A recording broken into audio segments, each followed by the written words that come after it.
الحمد لله رب العالمين والصلاة والسلام على رسوله الكريم محمد بن عبد الله الأمين وعلى آله وصحبه أجمعين، أما بعد، فإن الله تبارك وتعالى يقول في كتابه المجيد والفرقان الحميد: أعوذ بالله من الشيطان الرجيم، بسم الله الرحمن الرحيم، والذين هم لأماناتهم وعهدهم راعون، صدق اللہ العظیم۔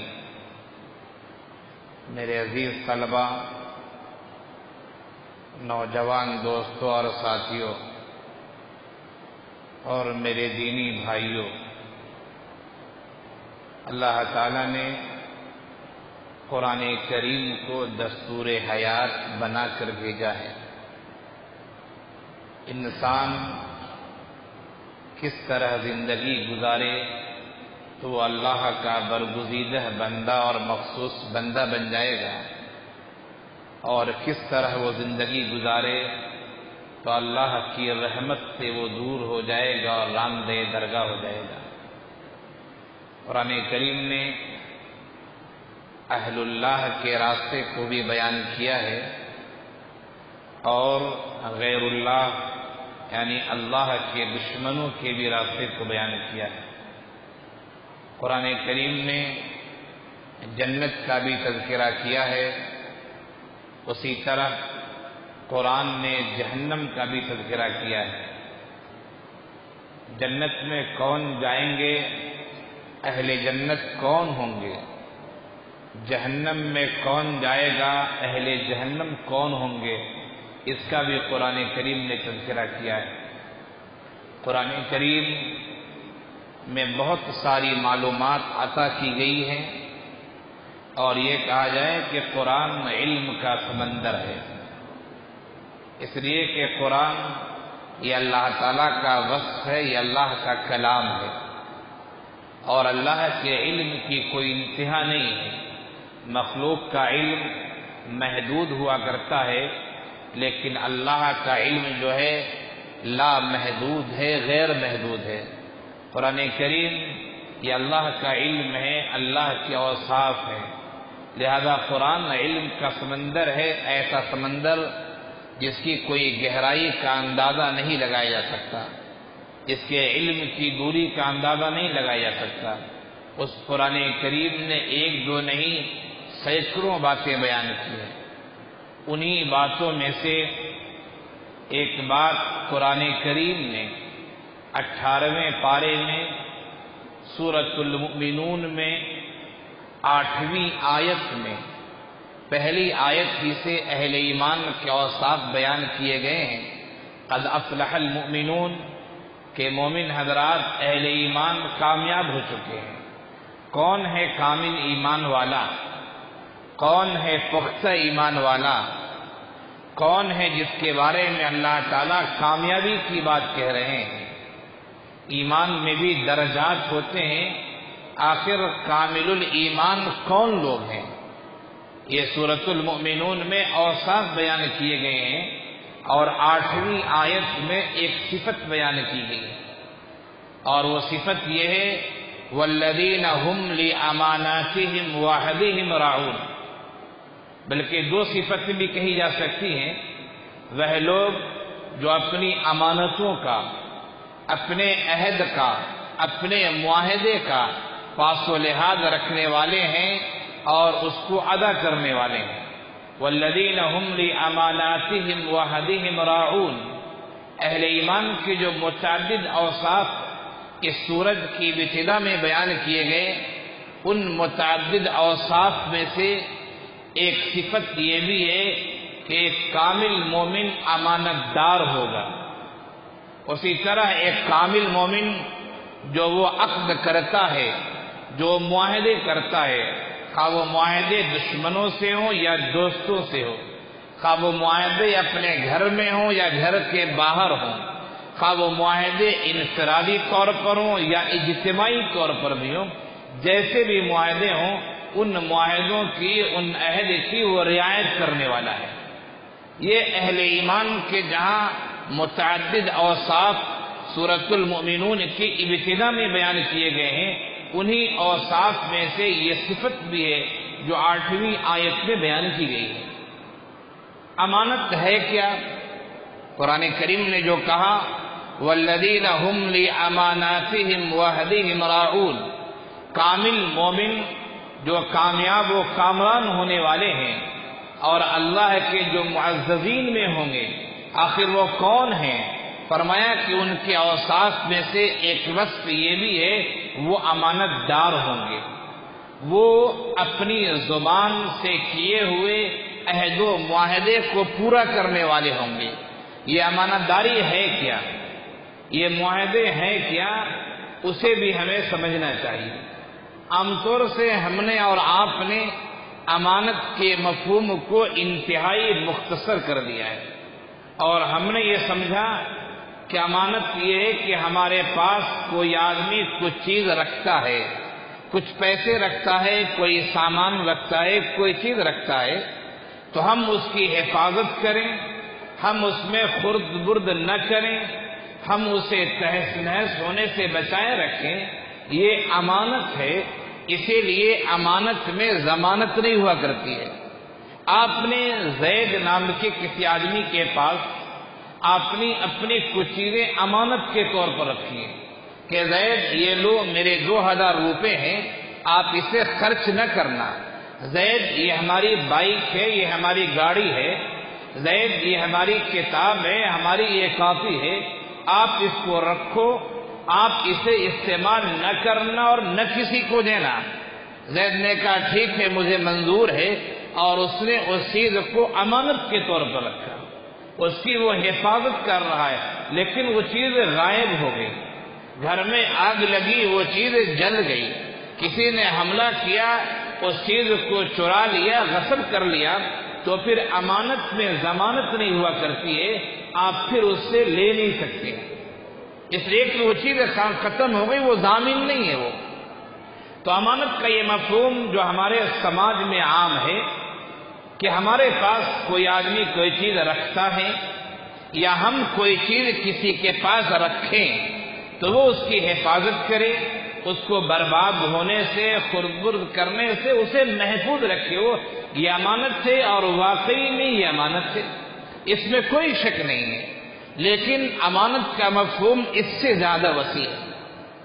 یہ تو امانت کا ایک چھوٹا سا مفہوم ہوا، یا یہ کہا جائے یہ امانت کا ایک بنیادی مفہوم ہے، لیکن امانت کے مفہوم کا دائرہ وسیع ہے، اسے آپ پھیلاتے جائیں، مفہوم بڑھتا چلا جائے گا۔ مثال کے طور پر میں مدرس ہوں، میں معلم ہوں، ہمارے یہ بھی امانت ہے کہ جو بچے تعلیم و تربیت کے لیے ہمارے حوالے کیے گئے ہیں، ہم پوری ایمانداری کے ساتھ، پورے اخلاص کے ساتھ، پوری محبت کے ساتھ ہم ان بچوں کو اپنا بچہ سمجھتے ہوئے ان کی تربیت کریں اور ان کی تعلیم کا خیال رکھیں، یہ بھی امانت ہے۔ اگر ہم نے اپنے طلبہ کی تعلیم و تربیت میں کوتاہی کی ہے، اگر ہم نے اس میں کوئی کمی کی ہے، تو یہ بھی ایک خیانت ہے۔ آپ کے والدین نے آپ کو ہمارے حوالے کیا، مدرسے کے ذمہ داروں نے تعلیم و تربیت کے لیے ہمارے حوالے کیا، اگر ہم اس میں کوتاہی کرتے ہیں، ہم اس میں بے وقفی کرتے ہیں، ہم اس میں کوئی خامیاں اور کوئی غلط کام کرتے ہیں، تو پھر ہمیں جو آپ کی تربیت کی امانت سونپی گئی تھی، ہم نے اس میں خیانت کی۔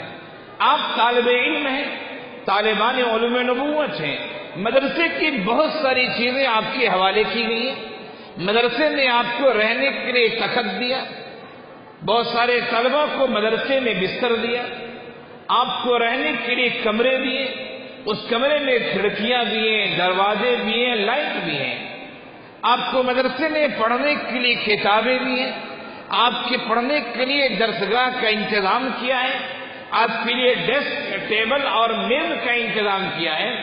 آپ اگر کتابوں کو پھاڑتے ہیں، آپ اگر کمرے کے دروازوں کو توڑتے ہیں، آپ کھڑکیوں کو اکھاڑتے ہیں، تو آپ نے امانت میں خیانت کی ہے، یہ چیزیں آپ کو رہائش کے لیے دے گئی ہیں، یہ سب چیزیں آپ کے لیے امانت کے طور پر ہیں۔ آپ اگر اس میں گڑبڑی کرتے ہیں اور عاقل بالغ ہیں تو عند اللہ آپ پکڑے جائیں گے، عند اللہ آپ کا مواخذہ ہوگا اور آپ کی تنبیہ ہونی چاہیے۔ اس سے ہٹ کر آگے دیکھیے، ہر انسان کو اللہ تعالیٰ نے زبان دی ہے، آنکھیں دی ہیں، کان دیے ہیں، ناک دیے ہیں، اللہ تعالیٰ نے پکڑنے کے لیے ہاتھ دیے ہیں، اللہ تعالیٰ نے چلنے کے لیے پاؤں دیے ہیں، اللہ تعالیٰ نے سوچنے کے لیے عقل دیا ہے، ذہن دیا ہے، اللہ تعالیٰ نے زندگی کو قائم رکھنے کے لیے قلب و جگر ہمیں عنایت کیا ہے۔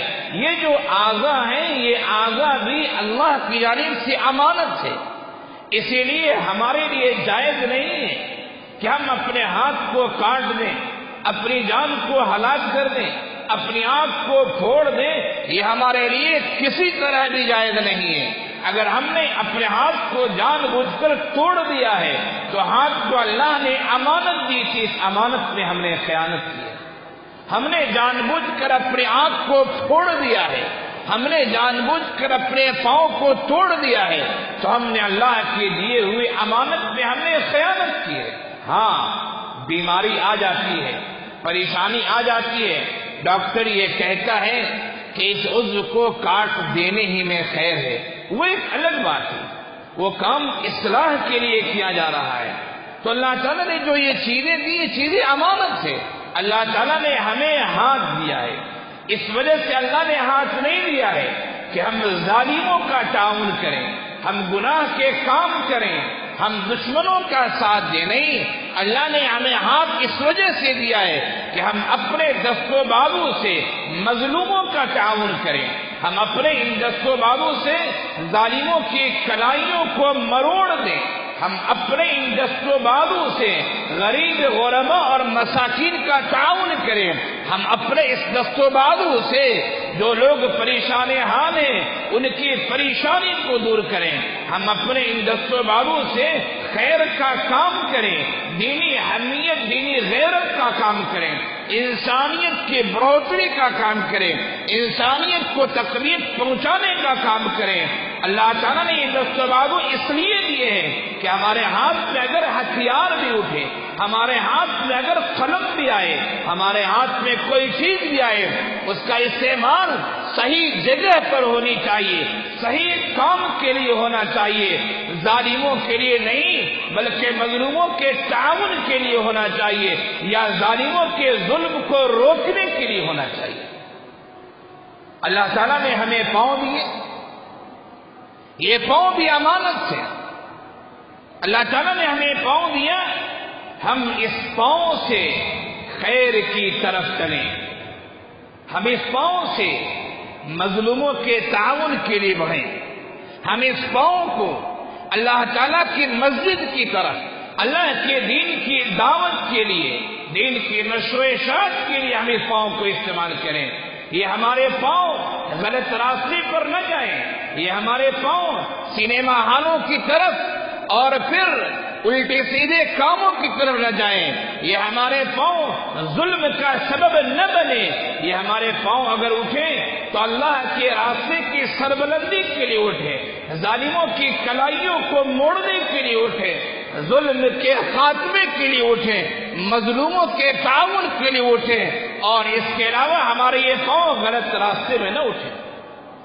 اللہ تعالیٰ نے ہمیں آنکھیں دی ہیں، یہ آنکھیں بھی امانت ہے، یہ آنکھیں اس لیے ہیں ہم خیر کو دیکھیں، خیر کی تبلیغ کریں، خیر کی نشر و اشاعت کریں، خیر کی چیزیں پڑھیں، خیر کی چیزیں پڑھائیں، خیر کی چیزیں عام کریں۔ اللہ نے اس لیے ہمیں آنکھیں دیے۔ اگر ہم ان آنکھوں سے اپنے موبائل کی اسکرین پر فلمیں دیکھتے ہیں، ننگی تصویریں دیکھتے ہیں، الٹی سیدھی چیزیں دیکھتے ہیں، تو ہم نے اپنی آنکھوں کے ساتھ خیانت کی ہے۔ اگر ہم عاقل بالغ ہیں تو یہ آنکھیں قیامت کے دن گواہی دیں گی، جس دن ہماری زبان پر مہریں لگا دی جائیں گی، جس دن ہمارے منہ کو بند کر دیا جائے گا۔ الیوم نختم علی افواہہم، ہمارے زبانوں پر مہریں لگائی دی جائیں گی، اور ہمارے ہاتھ بولیں گے، ہمارے پاؤں بولیں گے، ہماری آنکھیں بولیں گی، ہماری ناک بولے گی، اور جسم کے دوسرے حصے بولیں گے۔ یہ آنکھ بھی امانت ہے، اس آنکھ کو جہاں استعمال کرنا ہے وہاں استعمال ہونی چاہیے۔ امانت کے مفہوم کو وسیع انداز میں سمجھیے۔ اللہ تعالیٰ نے آپ کو زبان دی ہے، اللہ تعالیٰ نے آپ کو قلم کی طاقت دی ہے، اللہ تعالیٰ نے آپ کو ذہانت دی ہے، اللہ تعالیٰ نے آپ کو دوسرے کو لاجواب کر دینے اور دوسرے کو خاموش کر دینے کی صلاحیت دی ہے۔ یہ صلاحیتیں صحیح راستے میں استعمال ہونا چاہیے۔ آقا صلی اللہ علیہ وسلم کا ارشاد گرامی ہے، فرمایا کہ ہمارے پاس بہت سارے کیسز آتے ہیں، بہت سارے مسائل آتے ہیں، بہت سارے قضیے آتے ہیں، اور میں فیصلہ شریعت کے اصول کے مطابق کیا کرتا ہوں، گواہیاں سن کے کیا کرتا ہوں، بینہ سن کے اور دیکھ کے کیا کرتا ہوں۔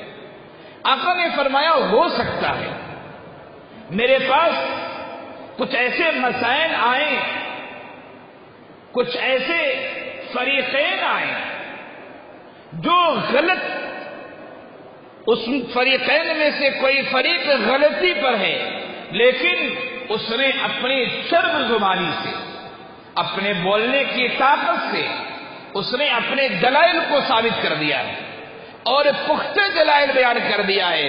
میں نے اس کے دلائل کو سن کر فیصلہ اس کے حق میں کر دیا ہے، لیکن وہ خود جانتا ہے کہ ہم غلطی پر ہیں۔ آقا نے فرمایا کہ میرے فیصلے کر دینے کی وجہ سے وہ حق پر نہیں ہو سکتا ہے۔ میرا فیصلہ اگرچہ اس کے حق میں ہے، لیکن ہم نے فیصلہ اس کے دلائل کو سن کر کیا ہے، شواہد کے سن کر کیا ہے، ہم نے گواہیاں سن کر کیے، لیکن گواہی دینے والا بھی جانتا ہے کہ اس نے غلط گواہی دی ہے، بینہ پیش کرنے والا جانتا ہے کہ اس نے غلط بینہ پیش کیا ہے۔ میرے فیصلے کر دینے کے بعد بھی وہ حق کو لینے والا نہیں، وہ جہنم کے انگارے کو اٹھانے والا ہوگا۔ نبی کا فیصلہ اس کے حق میں ہو چکا ہے، لیکن نبی کہتے ہیں کہ میرے فیصلے کے باوجود وہ جہنم کے انگارے کو لینے والا ہوگا، اپنے حصے کو لینے والا نہیں ہوگا، اس لیے کہ ہم نے جو فیصلے کیے وہ تو دلائل کی بنیاد پہ کیے، اس نے دلائل غلط دیے تھے، ہمیں غلط دلائل کا اندازہ نہیں ہو سکا۔ وہ اپنی چرب زبانی کی وجہ سے، وہ اپنے تکلم اور بولنے کی مہارت اور فنکاری کی وجہ سے اس نے اپنے بات کو اوپر رکھا اور میں نے اس کے حق میں فیصلہ کر دیا، لیکن وہ جہنم کے انگارے کو لینے والا ہوگا۔ دوستو یاد رکھیے، یہ دنیا میڈیا کی دنیا ہے، سوشل میڈیا ہے، ذرائع ابلاغ کی دنیا ہے۔ ہر انسان کے ہاتھ میں، خواہ وہ پڑھا لکھا ہو خواہ وہ جاہل ہو، ہر آدمی کے ہاتھ میں آج آپ کو اینڈرائڈ موبائل مل جائے گا۔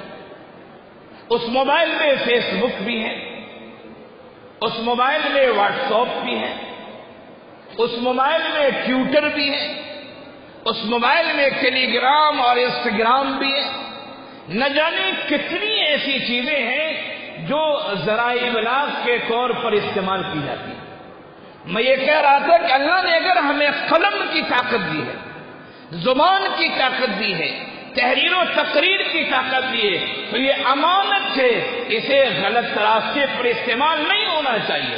کسی شاعر نے کہا تھا، فارسی کا شعر ہے، آہستہ خرام، آہستہ خرام بلکہ مخرام، آہستہ خرام بلکہ مخرام، زیر قدمت ہزار جانس۔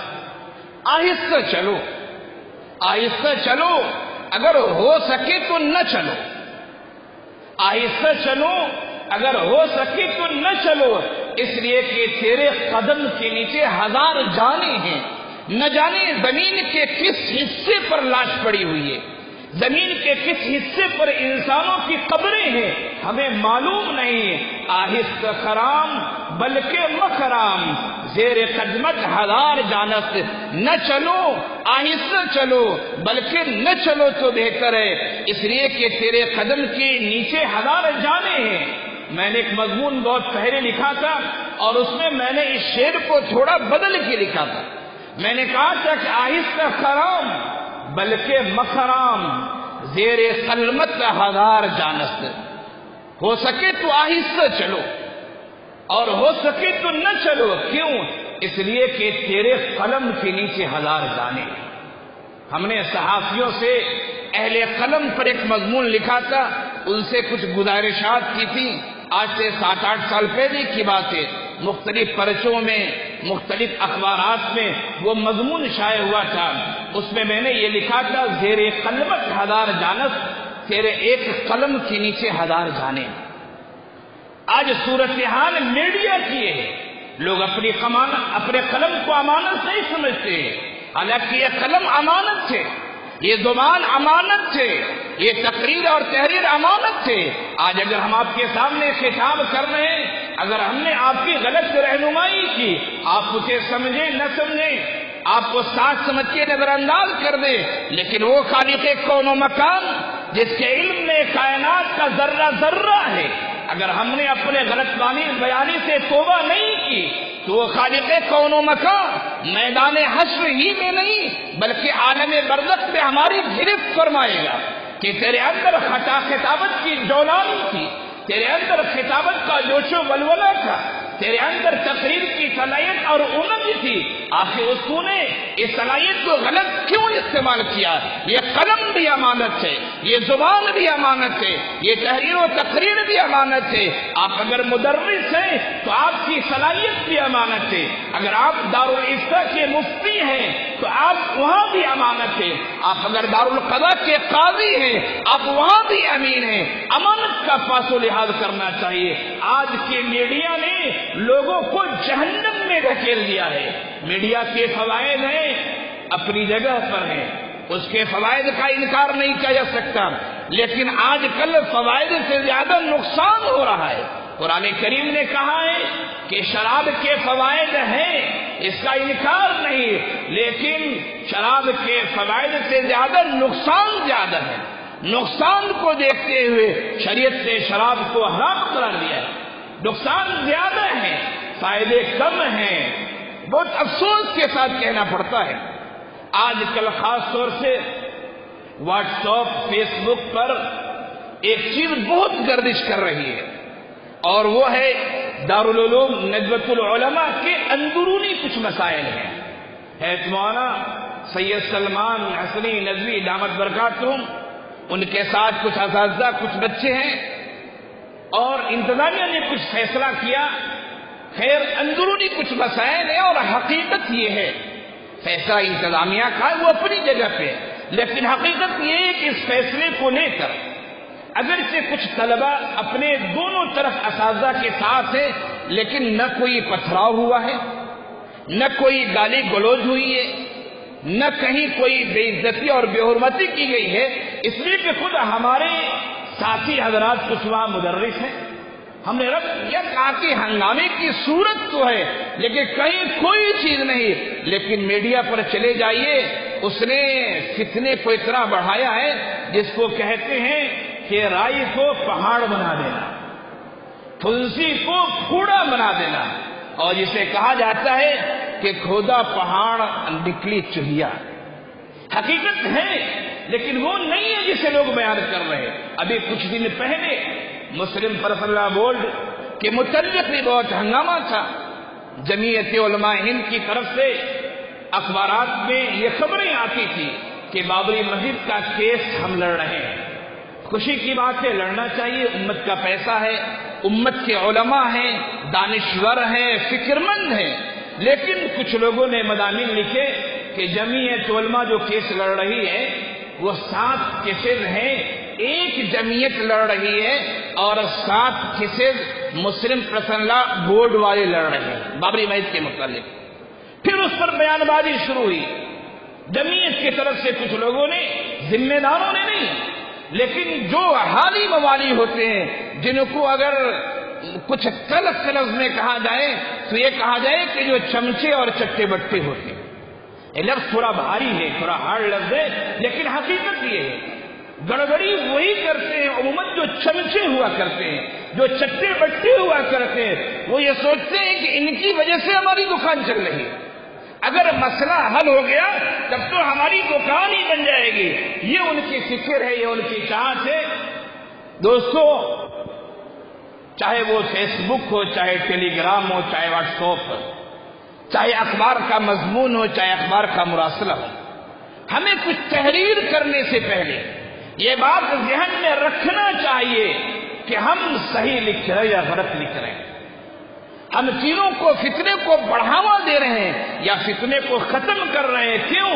اس لیے کہ یہ قلم امانت ہے، اگر ہم نے 2 لفظ لکھے اور ہمارے لکھنے کی وجہ سے، اس 2 لفظ کی وجہ سے فتنے کو بڑھاوا مل گیا تو خاندان ٹوٹے گا، ادارے ٹوٹیں گے، تنظیمات ٹوٹیں گی، جمعیتیں ٹوٹیں گی، لیکن آپ کا اس میں کردار مانا جائے گا، اور توڑنے والے کو تو گناہ ہوگا ہی، لیکن سخت گرفت آپ کی ہوگی، آپ کے 2 جملوں کی وجہ سے یہ فتنہ پیدا ہوا ہے۔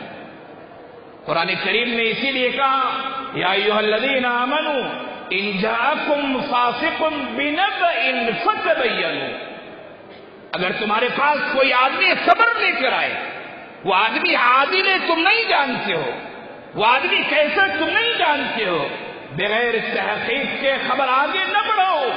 ہو سکتا ہے کہ تم نے جس خبر کو فارورڈ کیا ہے، جس خبر کو آگے بڑھایا ہے، جس خبر پہ تم نے کامنٹ کیا ہے، ہو سکتا ہے اس کی وجہ سے فتنے پیدا ہو جائیں، فَتُصْبِحُوا عَلَى مَا فَعَلْتُمْ نَادِمِينَ، اور تو نے جو کیا ہے تو خود شرمندہ ہو جائے کہ میری وجہ سے یہ فتنہ ہو گیا۔ زبان امانت ہے، قلم امانت ہے، تحریر امانت ہے، ذہانت امانت ہے، اس لیے ہمیں ان چیزوں سے جو بھی باتیں ہم پیش کریں ہمیں سوچ سمجھ کر استعمال کرنا چاہیے۔ ہم نے امانت کے مفہوم کو مختصر کر دیا ہے، ہم نے بس یہ سمجھا کہ اگر کسی بھائی نے ہمارے پاس کوئی چیز رکھی ہم اس میں خرد برد نہ کریں، اس لیے کہ یہ امانت پہ رکھی ہوئی چیز ہے۔ جی ہاں، آپ کے پاس کسی نے کوئی چیز رکھی ہے وہ بھی امانت ہے، اللہ نے آپ کو آنکھیں دیے، صحیح چیز دیکھیں یہ بھی امانت ہے، آپ نے ان آنکھوں سے ننگی فلمیں دیکھی، ننگی تصویر دیکھی، آپ نے ان آنکھوں سے ظلم کا تماشا دیکھا اور ظلم کو نہ آپ نے سچ کہا نہ برا کہا تو یہ بھی آپ نے خیانت کی ہے امانت کے ساتھ۔